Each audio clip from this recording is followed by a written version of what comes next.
Robin actually said in some of his writings that it was an architect's responsibility to test ideas in his own buildings, in his own house. So I think in this case Robin has pushed the boundaries, probably a little further than he would do in other houses.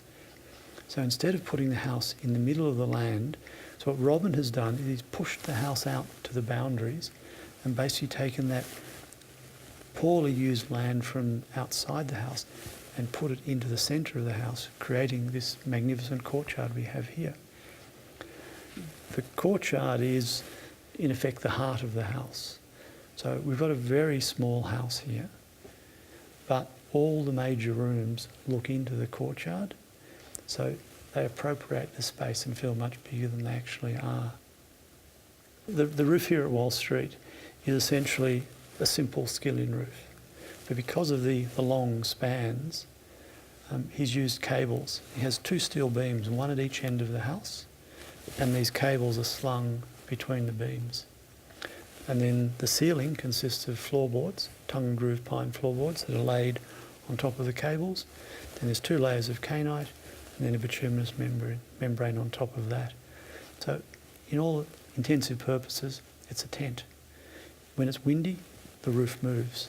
It talks, it's very volatile, you hear it creaking, you hear it moving. When you walk on it, it's like a trampoline.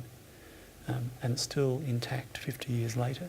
It doesn't leak, and it's very, very dramatic, very beautiful, but very simple design, very bold. The other aspect of the house that's important is that it's basically 2 separate buildings on either side of the courtyard. One building for he and Patricia, and one building for the children. Patricia told me a story once that Robin had actually designed a very different house here on the front of the site. He was in their earlier house, which was a very small house out in Camberwell, working on the plans. It was Christmas holidays and he had 3 young children running around the house making a hell of a racket. Apparently he just lost it, picked the drawings up, screwed them up, threw them on the floor and sat there redesigning the house and came up with this house. 2 separate buildings, one for he and Patricia, one for the kids. It's interesting with Robin and Patricia, their whole married life, they didn't ever have a bedroom. The space upstairs you first enter is the formal living room. It's the party room, it's a social room.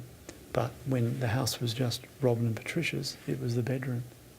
So the front part of this house is effectively a very sophisticated bed sit, totally open plan. The upper floor is a platform floating within the box. But when you're on that platform, you're aware of the rest of the house. Sound moves around the house. So it reflects Robin and Patricia's lifestyle, Robin and Patricia's relationship. A very close couple. Probably many people couldn't live in this house because you can't really get away from your partner. The sound moves around the house.